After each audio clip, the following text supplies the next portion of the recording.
So I've made quite a few videos where I talk about, the negative effects of mass tourism and stuff like that. But let's not beat around the bush. Obviously, most of the people who watch this YouTube channel are people who either have visited Iceland and want to visit it again, or people who want to visit Iceland someday. So yeah, so I think it's only fitting that I make at least one video where I make some recommendations for things to see and do in Iceland. So I've compiled a list of 10 locations that I recommend people visit if they ever come to Iceland. Now, these locations are scattered a bit all over Iceland, so I wouldn't expect anyone to visit them all in one trip.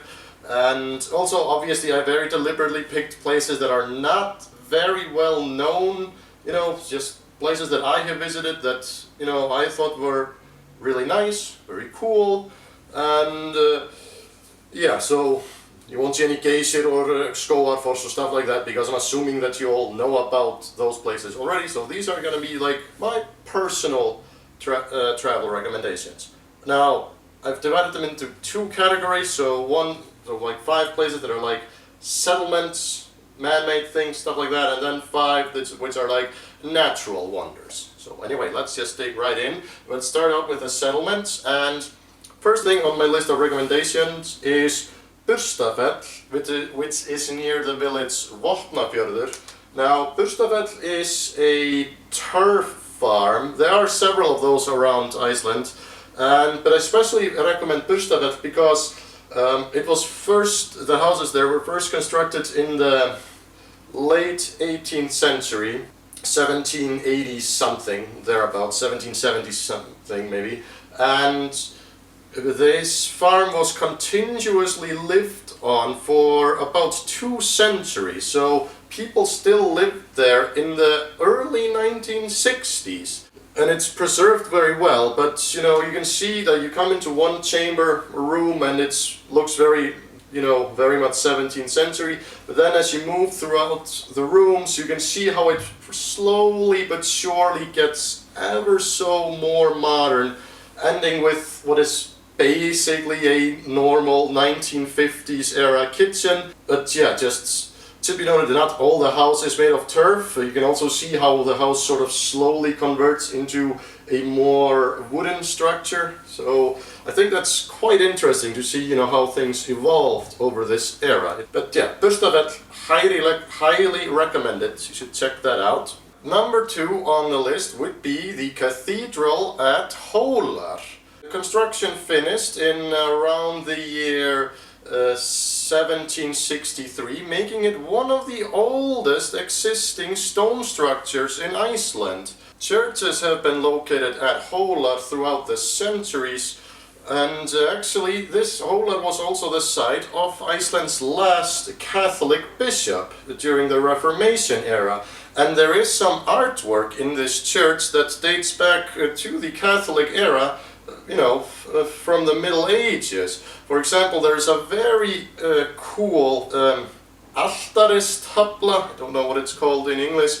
It's definitely an impressive church to check out. Highly recommended, and the whole area on its own is also very cool. There is also an old turf house there higher on the hill that has been maintained, so if you don't make it to Bursafell, you can still see a pretty cool old turf house nearby. I have to admit, I don't know how old that one is.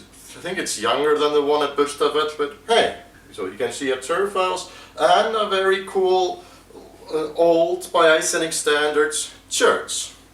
But anyway, let's move further down the list, and next up we have Suðureyri. Now, Suðureyri is a small village in the Westfjords which has a population of 200 to 300, I'm assuming. Now, Suðureyri, I've only been there once, and basically the only thing I did there was visiting a friend of mine who lives there, and I also went to the local swimming pool, which is, a very small, gentle swimming pool. Very nice. But there's probably also a restaurant there and a hotel and what else you might need. But the real reason why I recommend Suðureyri is, just look at it. It's amazing that this town even exists. It's located in a very, very narrow fjord with very steep hills. So it's amazing that they were able to even build an entire town there. There were actually some farms located in the steep hills surrounding the village. So yeah, Suðuríri is just cool simply because it is able to exist. It's a very beautiful town. Highly recommend it. And number 4 is Djúpavík. Now Djúpavík is a mainly abandoned old village. Now there is, I think, one family who still lives there year round, so all the other houses you're seeing are either, rented out or used by people who used to live there, or family members as summer houses. But also the town has a very large, by Icelandic standards, old abandoned herring processing factory. This factory was built in the 1920s and was at that time one of the most sophisticated of such factories in all of Iceland. Now the factory just stands there, abandoned, cold. It's a monument to an industrial revolution that came very late to Iceland and then decided that it wanted to be located at some more convenient locations. Djúpavík is somewhat hard to reach, meaning the roads there are pretty bad. I would recommend something like an SUV, although I did drive there some 17 years ago with my mom and we had a Mitsubishi Lancer and it was fine. It takes some time, but yeah, if you're arriving in Iceland in the winter, by the way, you can pretty much only get there via boat. But the summers up there are very beautiful, with the midnight sun and everything. And yeah, it's a pretty much abandoned town. What's not to like, huh? And number 5 is another Icelandic village. This one is called Grenivík. Now, what's interesting about Grenivík? Well, nothing except the fact that I find it to be just the most neatest, most tidy, just most well-maintained, cleanest small town that I've ever seen in Iceland. Yeah, that's it. It's just very well-maintained, very neat, very cute little town. And there is a swimming pool there and maybe a restaurant. I don't know, I've only been there twice and I didn't do anything else than just walk around and admire it. I know that there are some hiking trails around this area also that supposedly are very nice and offer a nice view over the ocean and stuff. So yeah, anyway, Grenivík, Iceland's most beautiful small town. Alright, now this is the part of the video that you were probably more excited for, and that is 5 recommended natural sites in Iceland. And number 1 on the list is a valley called Vatnsdalur, located in Húnavatnshreppur, pretty close to where I grew up. So Vatnsdalur is a valley where a river runs through, and very way up in the valley there is a bridge, so I would recommend doing a circle tour, a round tour, drive up one side and come back on the other side. On the eastern side is a pretty tall, impressive mountain, impressive in it's very steep, and you drive past a pretty cool waterfall along the way and there are some other cool notable natural sites on your route there, like the many hills of Vatnsdalshólar, or yeah, by the way, Vatnsdalur means lake valley, so the hills are called Lake Valley Hills and the mountain is called Lake Valley Mountain. So yeah, Icelandic names for places are not very creative, as you can hear, but yeah, it's a nice round trip, and in my opinion the crown jewel of this place would be the Cat's Eye, Kattarauga, which is a small pond which from a distance looks like just a small pond, but it is actually several meters deep, and there are 2 small islets in it that float around, and the water is so clear that you can just look down like it was a bathtub almost. It's pretty unique. The next location, or locations, that I'm going to recommend are located out on the Snæfellsnes Peninsula. Now, overall, the Snæfellsnes Peninsula is, I could just put the whole peninsula into one big recommendation, because everywhere you go there, it's beautiful. Literally everywhere. But especially, I would like to recommend two locations that are just so close to one another that you're kind of getting a 2-for-1 special. One being Búðahraun and the other being Rauðafellsgjá. Now, Búðahraun is a lava field with a volcanic crater situated in the middle, and there are lots of caves there. It's a very nice walk through the lava field, and interestingly enough, Búðahraun is also, according to Icelandic natural scientists, the one place in Iceland where you have the highest plant diversity in the entire country.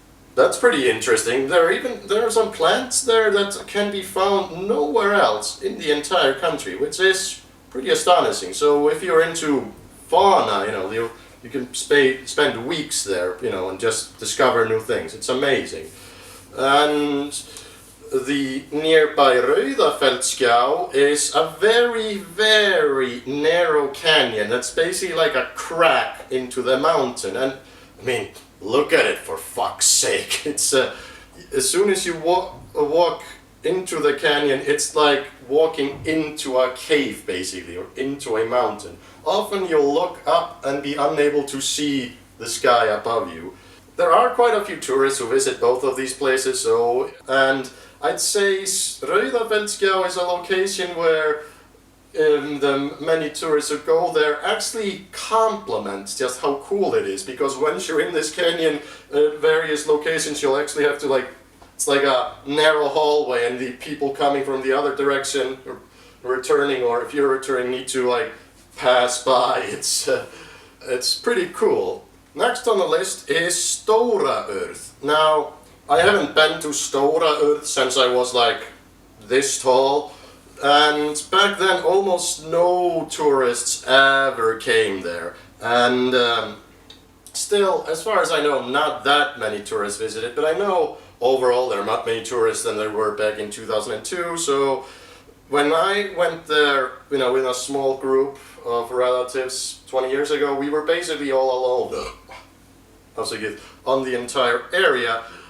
I don't think you'll probably experience it quite like that now, but anyway, what is Stóraurð? Well, it is a very rocky avalanche that fell into a glacier lagoon, and well, the glacier lagoon just has this, depending on the lighting, has a very either white or blue coloring to it, and with these giant rocks sticking out, it's a very, very impressive place. And there are, if I remember correctly, it takes 3 hours of hiking to get there, so one trip is 3 hours.